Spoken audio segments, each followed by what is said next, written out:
Em algum lugar do passado, existe um supremo ser afixado em uma cruz, onde a dor iminente e a sede mescla-se ao sangue empapado em seu corpo, e o seu espírito aos poucos calava sua voz, para que hoje eu possa ecoar a minha.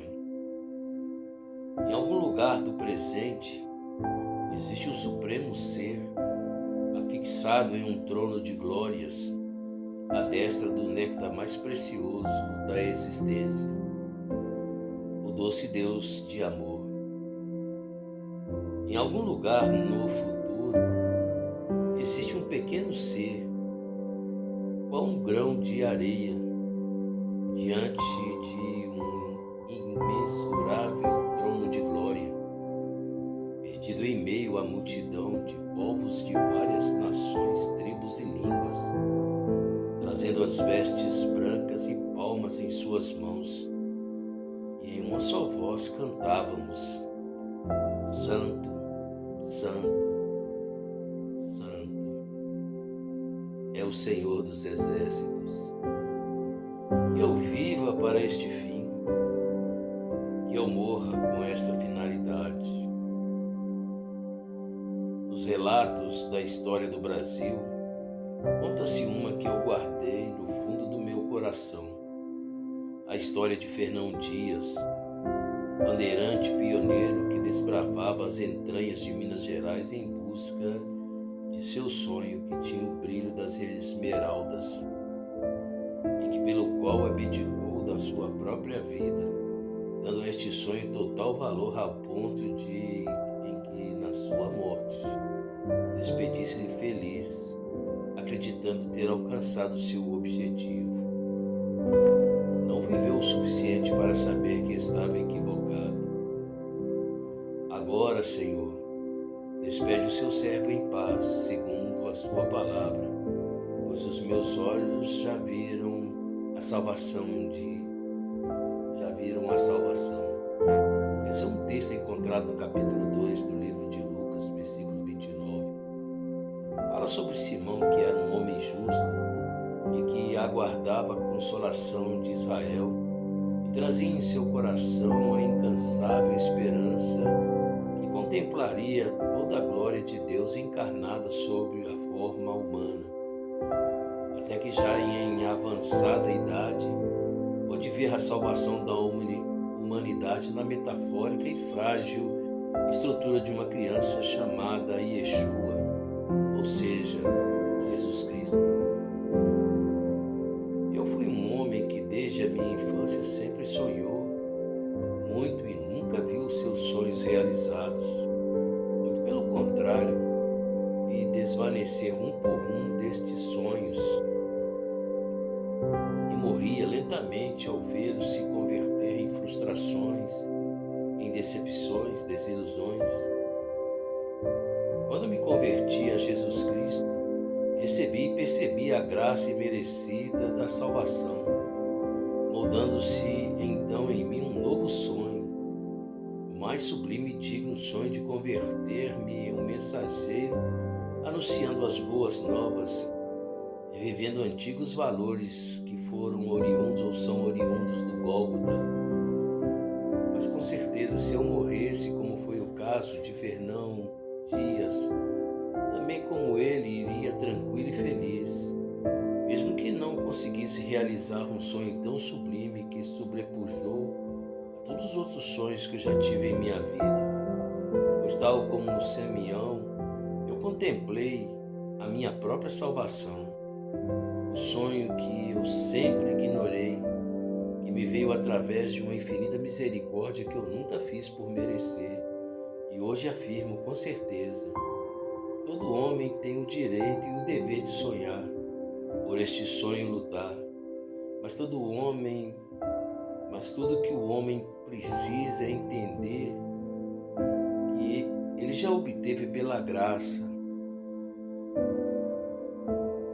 Quando falo sobre isso, eu refiro-me à salvação, a vida de Deus doada por Jesus Cristo, gerada pelo Espírito Santo. Obviamente estou falando aquele que crê em Cristo Jesus e o tem como seu único e suficiente Salvador.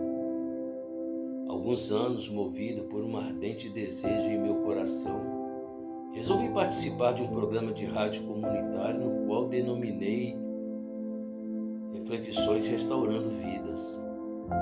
Lembro-me que nas primeiras frases por mim proferidas estava um versículo tirado do livro de Êxodo, capítulo 33, versículo 15, onde Moisés havia clamado ao Senhor Jeová que se a sua presença não fosse com ele, o próprio Deus não o fizesse arredar do pé daquele lugar.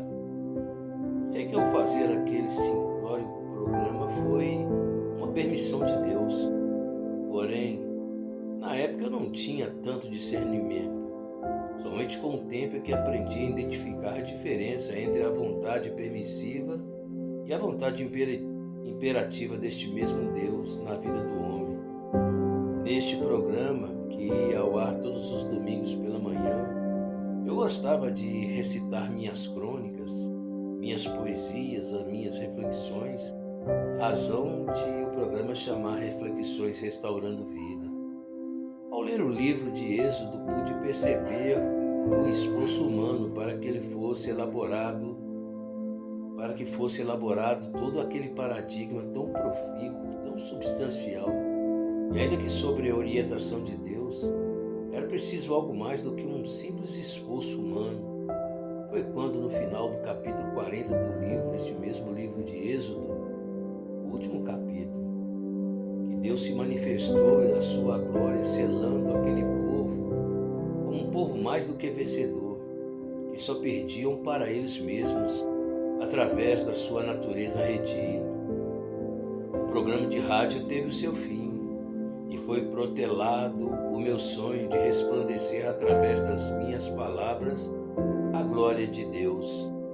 E por mais que eu fosse bem intencionado, não era o momento certo.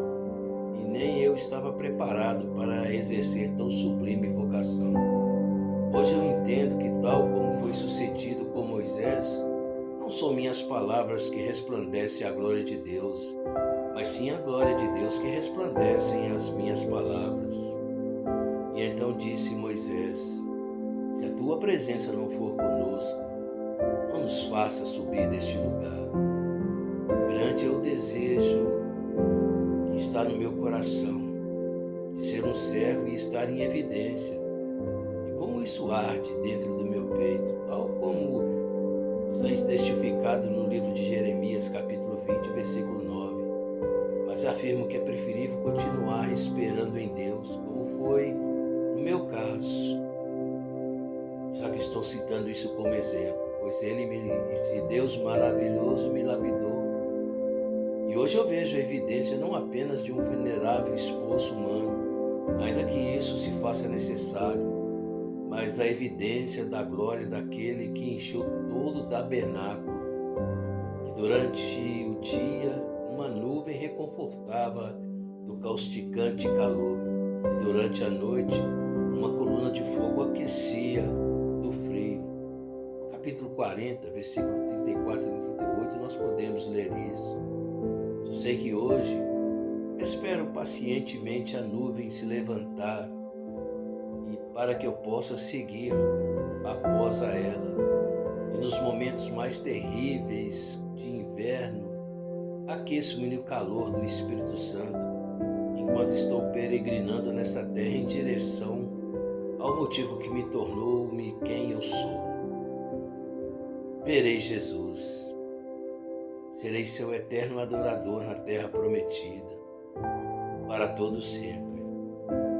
Esse é o propósito, esta é a finalidade. Para isso eu vi um